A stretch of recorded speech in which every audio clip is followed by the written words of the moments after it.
Nós falamos ontem, olha, você precisa começar, você tem que decidir. E é muito bom quando a gente começa, você fica empolgado e sente aquele fogo do primeiro amor. Mas e depois? E depois, como continuar? E aí o tema lá do tio Carlos fala sobre corrida, né? Não fala sobre, o meu fala prosseguindo para o alvo, ele fala corrida para o alvo. E é justamente isso que o grego vai traduzir quando ele fala prossigo. Esse prossigo no grego, quando vai traduzir, significa correr com intensidade. Perseguir o foco. Então, quando ele disser aí, prossigo para o alvo, pelo prêmio da soberana vocação de Deus, ele está dizendo para nós aqui nessa noite, nessa manhã, correr com intensidade, eu estou correndo sem parar, para chegar onde eu preciso chegar. Paulo não está apenas no caminho andando de um lado para o outro. Ele persegue algo muito maior do que ele mesmo. Conhecer Cristo plenamente e alcançar o propósito de Deus para a sua vida. Lembra quem era Paulo quando ele era Saulo? O que ele fazia? Ele perseguia cristão e... Agora ele deixou de perseguir cristão e persegue quem? Cristo. Ele persegue a Cristo.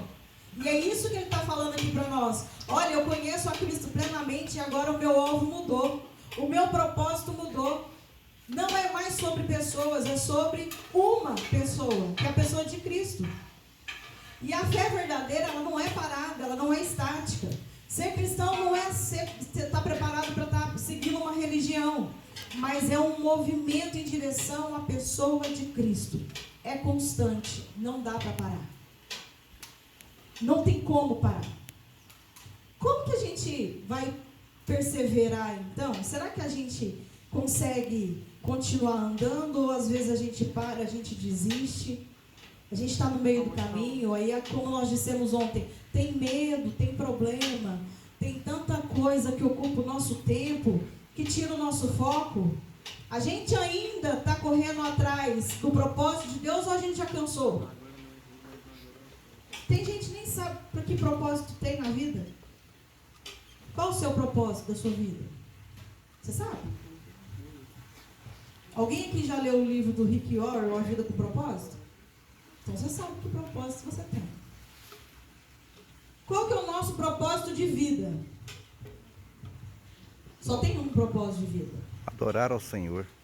Glorificar a Deus.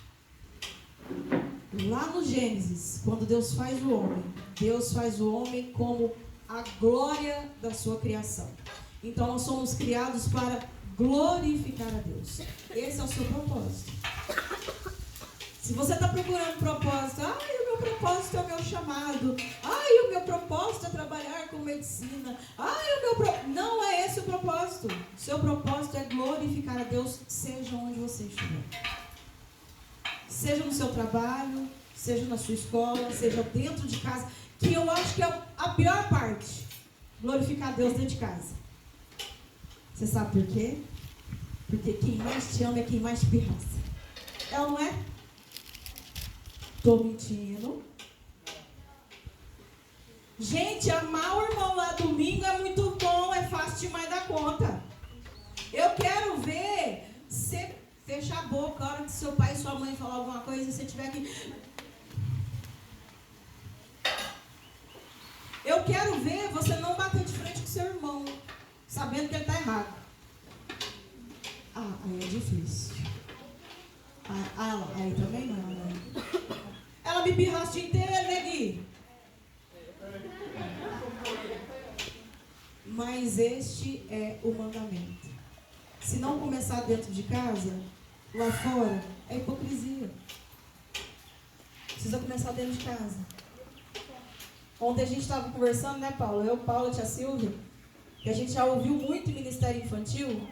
Às vezes a gente falando que a nossa casa precisa ser um pedacinho do céu, que o lar tem que ser um lugar maravilhoso, o papai ama a mamãe ama o papai. E aí a criança fala assim, eu não quero voltar para casa não, porque lá em casa meu pai só briga com a minha mãe. Precisa começar dentro de casa. Glorificar a Deus em todo tempo. E aí Paulo traz para nós uma realidade de perseverança muito intensa. Ele persevera até a hora que o cansaço vem lá dentro da cadeia. Ele diz assim para mim e para você: não que eu já tenha alcançado ou que eu seja perfeito, mas eu vou prosseguir para alcançar. Ele vem trazendo uma imperfeição. Ele não alcançou tudo, ele não parou. E aqui é a chave da perseverança. Uma consciência da fraqueza e a confiança na graça. A palavra perfeito aqui é significado de maduro, completo. Olha, não que eu esteja totalmente completo, eu não estou maduro na fé, mas eu não vou desistir. Eu quero alcançar. E tem outro texto que ele vai dizer: sede perfeitos porque Deus é perfeito. Sede santos porque Deus é santo. Ah, tia, mas aí é muito difícil ser santo que nem Deus. Não, mas nós precisamos imitar Ele. Ele é o nosso padrão, Ele é o nosso parâmetro. A gente fica olhando para as pessoas. Nossa, olha, nossa, eu queria pregar igual fulano de tal. Nossa, olha, na minha área da profissão, aquele é o cara, eu quero ser igual a ele. Não, você precisa ser igual a Cristo. É Cristo que vai fazer você pisar em lugares altos. Você precisa falar como Cristo falava. Você precisa andar como Cristo andava. Você precisa agir como Cristo agia. E aí é um desafio muito grande. E aí Paulo vai dizer isso para nós: olha, eu vou continuar firme, mesmo quando o cansaço vem. Eu decido começar de novo, mesmo quando o cansaço vem. Eu vou prosseguir o alvo sem olhar para trás. Porque no versículo 12 até 14 ele vai falar: esquecendo-me das coisas que para trás ficam. Mais uma vez, ontem nós falamos que quem lança mão no arado não pode olhar para trás. Agora Paulo fala para nós: olha, esquece das coisas que para trás ficam e olha para frente. Olha para frente. É difícil, gente. Ninguém está falando aqui para você: olha, vai ser facinho, tá? É só você tomar uma decisão e ó, vai ser fácil. Não vai não. E eu já vou dizer para você: não vai ser fácil. E eu estou aqui para desafiar só os corajosos. Tem algum corajoso aqui nessa manhã? Está querendo um desafio? Porque tem gente que já fala assim: ah, não quero, não é para isso aí, não é para mim não. Isso aí não é para mim não. Eu estou conversando com os fortes. Mas antes de você ser forte, você precisa reconhecer que você é fraco. Eita tia, mas agora você complicou minha cabeça, como assim? Paulo vai dizer para nós também em 2 Coríntios 12, 9, que é na nossa fraqueza que o poder do Senhor se aperfeiçoa. Então, antes de eu me tornar o bambambam, de ser forte, de ser o cara corajoso, eu preciso reconhecer que eu sou fraco. E que eu preciso da força do Senhor. Eu e você temos carne, nós temos matéria. Essa carne aqui é pecaminosa, nós já nascemos em pecado. Ah, não, tia, eu nasci inocente, eu era uma criança tão pura, e aí eu fui ficando... Não, você nasceu mal. A Bíblia fala que nós nascemos em pecado. Todo mundo nasce mal. Por isso nós precisamos da graça do Senhor. Por isso que filho de crente não é crentinho. Seu pai e sua mãe precisam falar de Jesus para você, se não falou ainda. Lembra que eu falei ontem? Você não precisa conhecer o Deus dos seus pais, você precisa conhecer o seu Deus. Filho de crente não é crentinho. Quando o cansaço vier, quando você pensar em desistir, você precisa, primeira coisa, lembrar que a cruz é o combustível da sua perseverança. O mesmo Cristo que te salvou é o Cristo que vai te sustentar. Não trata de força, mas da graça que vai atuar em você, como diz em 2 Coríntios 12, 9. E uma coisa interessante, tem muito jovem que desiste da fé, não é porque o pecado é mais forte, não. Mas é porque esquece que nasceu para glorificar Deus. Tem muito jovem que não é porque a carne é fraca, não, porque ele peca conscientemente. Ele esquece que ele nasceu para glorificar Deus. E uma coisa é fato, quando você sabe para onde você está correndo e por que você está correndo, a sua fadiga ela perde o poder. O cansaço é menor. como que a gente pode, então, manter o foco e a gente tirar essa distração e seguir firme? Paulo afirma mais uma vez: esquecendo-me das coisas que para trás ficam e avançando para as que diante de mim estão. Ele traz um princípio para a gente libertador aqui. Não dá para avançar olhando para trás. Vem cá, Samuel. Faz favor.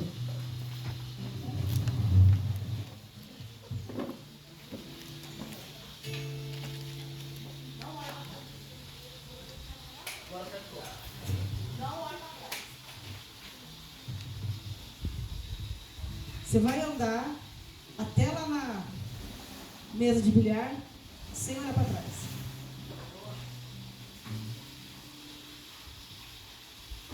Oh! Tem como? Vai lá no Pedro Augusto de novo. Vira para frente, Samuel. Vai na mesa de bilhar sem olhar para trás. Não é mais fácil? Não é mais fácil? Pode sentar, Samuel, obrigado. É isso que eu queria que vocês entendessem. Chega uma fase da vida da gente, que a gente está nem aí porque está atrás. E ao invés de a gente dar passo para frente, a gente dá passo para trás. Seu pai está te avisando, você dá mais um passo para trás. O pastor está te avisando, você dá mais um passo para trás. E muitas vezes pode não ter um obstáculo, mas um buraco. E às vezes esse buraco que você cair, pode ser uma cisterna tão funda que não tem ninguém para te socorrer. Olha para frente. Olha para frente. Dá passos largos para frente em direção ao autor e consumador da nossa fé. Quando fala de esquecer, esquecendo das coisas que para trás ficam, não é amnésia não. Não tem como você esquecer do seu pecado. Ontem mesmo a gente estava conversando ali depois do culto e eu falei isso. A Bíblia diz, Deus fala assim, ó, dos seus pecados não me lembrarei mais. Tem gente que fala assim, ai, Deus vai jogar o nosso pecado no lago do esquecimento. No lago do esquecimento, tem isso na Bíblia não. Ele diz, dos seus pecados não me lembrarei mais. Quem te lembra do seu pecado? O que mais? O acusador e a sua consciência. O tal da culpa. Às vezes é pior do que o Satanás. Então olha para frente. Você precisa escolher não ser definido pelo que ficou para trás. Chega. A gente canta lá na igreja, né? Uma nova história Deus tem para mim. Um novo tempo. Tem nada. Você não quer. Você não quer. E Deus é educado. Quem que veio para matar, roubar e destruir? O diabo. O diabo, gente. É o diabo que chega intrometendo em tudo. Jesus está lá o quê? Eis que estou à porta e bato. Isso significa que Deus é educado. Jesus pede licença. Se você não quiser, Ele não vai fazer. Se você não quiser, Ele não vai insistir. Ele só vai dar o toquinho dele lá para você abrir a porta. A graça não apaga a história, mas a graça redireciona o seu futuro. Em Cristo o passado não é mais um fardo, mas ele vira testemunho de transformação. Então, para você manter o foco, você precisa lembrar, você foi chamado para viver para a glória de Deus. Oração, palavra. Alguém já jejuou aqui? Vou perguntar de novo. Alguém já fez jejum total de pão e água? É bruto. Esse é o verdadeiro jejum, tá? Não é o jejum de Coca-Cola uma semana, não. Isso aí não adianta, não. O jejum precisa ser sacrificado o corpo. Você precisa se separar. E também não é ficar sem comer, não, porque só sem comer, sem oração e Bíblia se chama dieta. Ou jejum intermitente agora, né? Isso é chique agora, o nome é chique. Ore, busque a palavra, faça jejum, tenha comunhão. Essas aí são decisões que vão honrar a Deus. Quem anda com Você também vai definir para onde você vai. Lembra daquela história que você é resultado das 5 pessoas que você convive, dos livros que você lê, das músicas que você ouve? E vou fazer uma ressalva aqui das músicas, presta bem atenção aqui. Presta atenção aqui. Eu já falei até com alguns aqui, eu falei, por que está pondo música do mundo aqui na hora que vocês estão fazendo as coisas? Qual que é o princípio disso? Você sabia, e agora eu vou falar como musicista, você sabia que toda música ou é consagrada para Deus ou é consagrada para Satanás? Ah, tia, ele fez uma boa intenção. De boa intenção, o inferno está cheio. Verdade. Para de ouvir aquilo que vai desviar o seu foco. Para de ouvir aquilo que não te edifica. Vocês não estão na idade de saber separar. Ah, mas eu vou ouvir uma música romântica. Para quê? Para te estimular a pensar mais na menina do que em Deus? Para quê? Tem músicas em inglês que a pessoa não sabe nem o que está falando. Vocês estão colocando.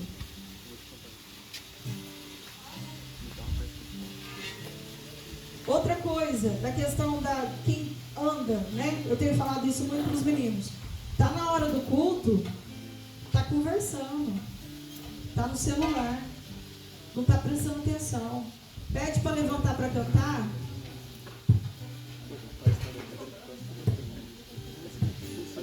Somos um em ti. Eu não consigo entender isso. Deus merece isso. Deus merece isso. Se você não sabe para que existe o louvor, eu vou te ensinar o princípio do louvor. Lá na igreja primitiva, os crentes reuniam para ter comunhão. E ali eles cantavam louvores para se edificar. Só que esse cantar louvor é resultado de uma vida contínua de culto. Então hoje, quando você vai para a igreja, que pede para você levantar para você cantar um hino, você fica sentado, ou pede para você levantar para você cantar um cântico, você está dizendo, quando você levanta e quando você canta, que você está unindo a fé do seu irmão em um culto público, resultado do culto seu individual durante a semana. Se você não tem culto durante a semana, é impossível mesmo cantar numa igreja do domingo à noite. É impossível adorar a Deus. Você não tem estilo de vida de adoração.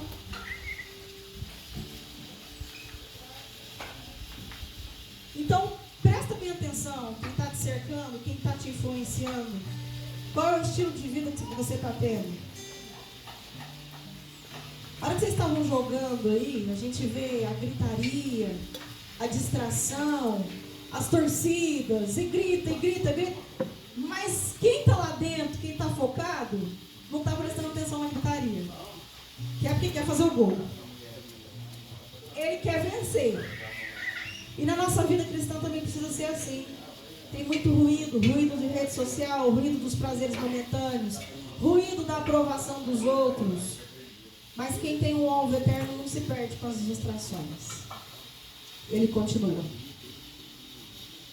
Como que nós possamos então viver o compromisso cotidiano? Eu já falei aqui, para ser compromissado com Cristo, não é ter um rótulo. Não é falar eu sou crente. Precisa ter uma identidade diária. Precisa ter uma vocação celestial. Você precisa ser resposta do chamado que vem do alto e que volta para o alto.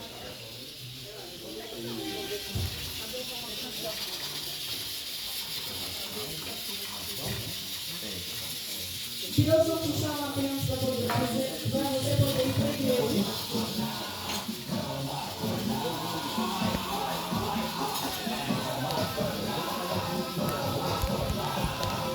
Acordaram? Acordaram? Pode falar, ali. Tem gente que chora. Eu falei que eu choro. Aí já acorda assim, ó. Jesus voltou. Não, você ficou. Hã? Próxima vez foi mais alto, tá? Por favor. Deus não te chama para ir para a igreja, Ele te chama para refletir a glória de Cristo no mundo. Santidade é um estilo de vida, santidade não é evento de domingo à noite. Eu vou para a igreja porque eu quero me sentir mais santo. Está errado. Você precisa procurar a santidade todos os dias. Louve ao Senhor. Paulo, ele era o mesmo dentro da prisão e fora da prisão. Ele era constante. Ele estava comprometido com Cristo. Ele tinha que ser o mesmo, em público e em secreto. Quem é você dentro do seu quarto?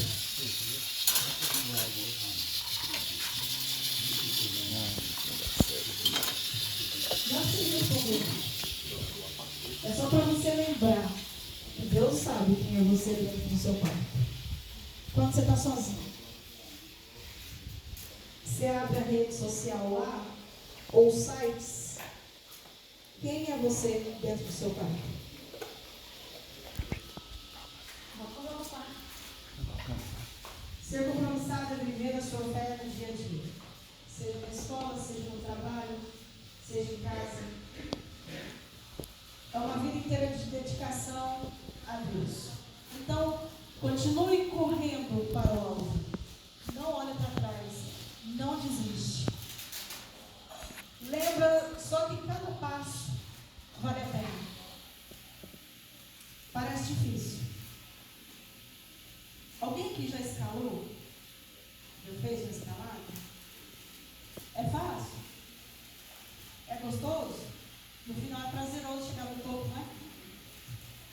Mas não é fácil não.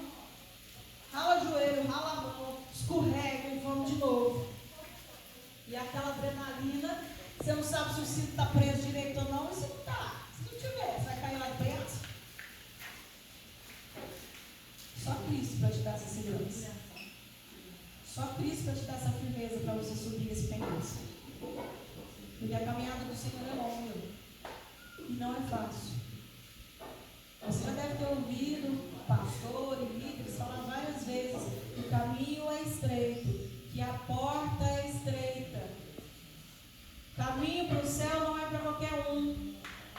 Poucos vão para o céu. Você está no meio desses poucos? Seja santo naquilo que ninguém vê. Vou fazer um desafio também para você, de você transformar as suas redes sociais em um espaço de testemunho, não de comparação. E aí faço uma observação muito maior para as meninas. Meninas, cuidado com o que vocês postam.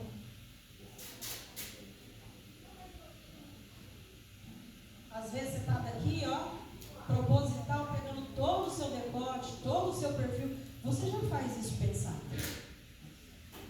Você já faz isso pensando. Isso glorifica a Deus? Serve para os meninos também, tá? E tem umas postagens aí que de vez em quando eu falo: meu Deus, esse menino é crente. Jesus. Cuidado. Você não precisa de likes. A maior aprovação é quando você chegar no final, Jesus olhar para você e falar assim: vinde, benditos de meu Pai. Pode entrar no reino que está preparado para você. Vou ligar o forno. É muito melhor do que você ter 200 mil likes, bater não sei quantos likes hoje, e amanhã ele olhar para você e falar assim: apartai de mim, maldito, porque eu te conheço.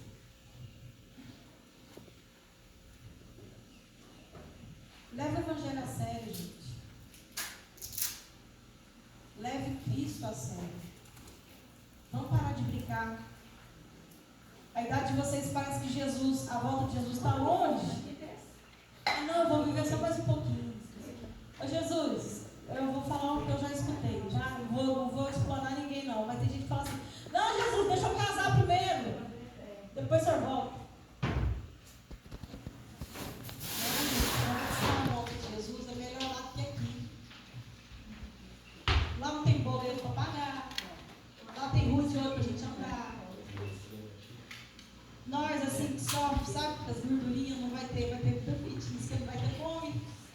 Pensa, você quer ficar fazendo o que aqui, gente?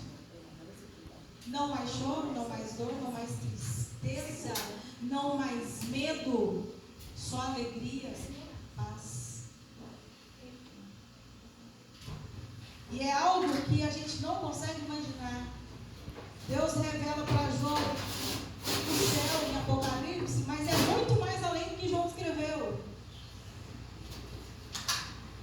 Deus revelou para João só aquilo que a gente consegue imaginar. É muito mais além do que Deus mostrou para João. E você vai trocar tudo isso por uma aventura?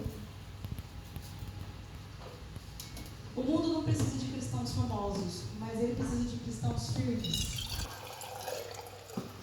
Eu queria te desafiar a renovar um compromisso com Jesus hoje. Eu perguntei ontem se todo mundo era crente, todo mundo disse que sim. Perguntei se tinha alguém que não era crente, ninguém se manifestou. Então esse convite vai ser para todo mundo. Vamos resetar? Vamos resetar e começar de novo? Zero o jogo e começa de novo. Mas joga agora a partida certa. Tiago gosta de dizer para nós em casa, a vida inteira, isso facilitou muito o nosso entendimento. Na vida só existem duas escolhas. Tudo na vida são escolhas. Para sim ou para não. Ah não, tia, mas tem hora que não tem, só tem aquela escolha. Não. Você sempre vai ter duas escolhas. E isso no mundo espiritual, a gente se aplica porque só existem dois senhores. Ou você adora a Deus, ou você adora o diabo. Não tem como você ficar no meio do caminho, em cima do muro.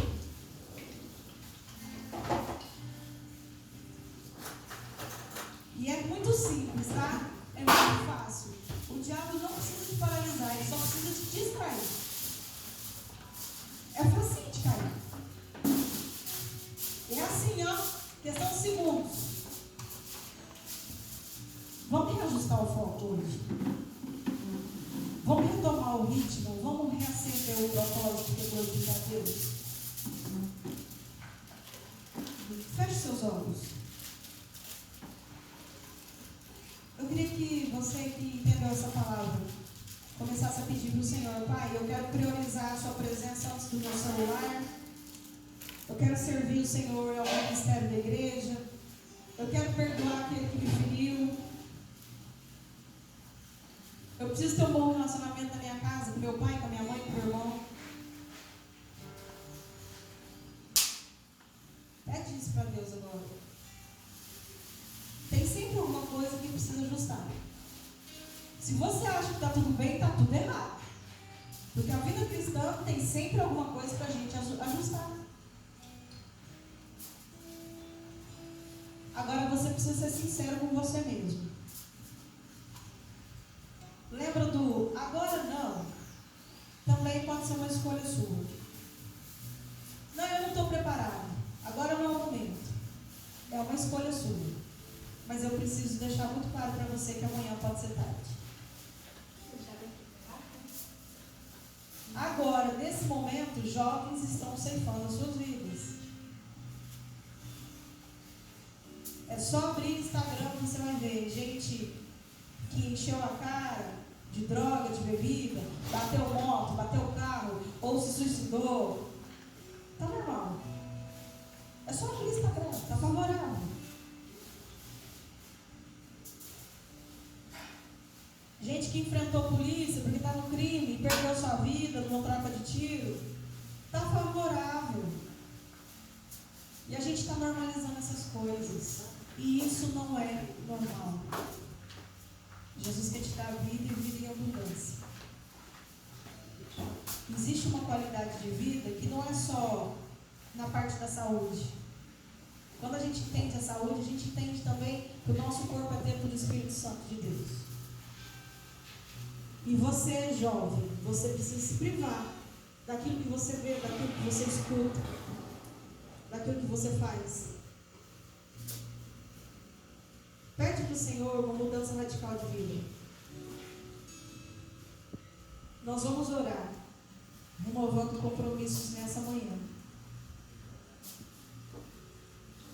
Pede para Deus para você orar mais, ter vida mais de oração, estudo da palavra. Ser mais presente, até mesmo na igreja. E eu, agora nessa manhã eu vou desafiar você. Ontem eu deixei todo mundo sentadinho. Mas eu vou pedir para aqueles que quiserem um posicionamento diferente, fiquem em pé no seu lugar. Nós vamos orar pela sua vida.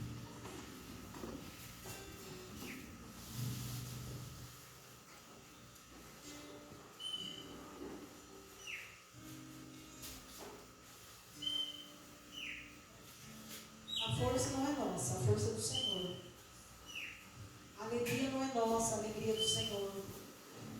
Então a gente precisa entender que sem Ele não dá. É só com Ele. É vida constante. É um passo a mais diante do Senhor. É deixar tudo para trás e olhar para frente. Eu sei que tem gente que está carregando dor tem muitos anos. Muitos anos. Deixa Deus curar. Deixa Deus sarar.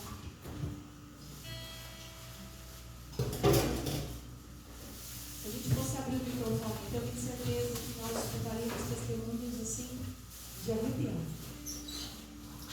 Muita gente aqui, muita gente, não é um ou dois, muita gente tem feito muita coisa errada. Deus está te dando mais uma chance hoje. Conserta, volta para onde você errou. Arrepende-se e volta para o primeiro amor.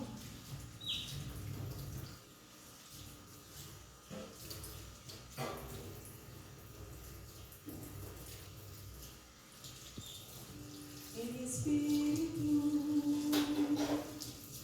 em verdade, te adoramos, te adoramos. Em espírito, em verdade, te adoramos, te adoramos. Rei-se aí, vai. Rei dos reis e Senhor, te entregamos nosso viver. Entrega tudo.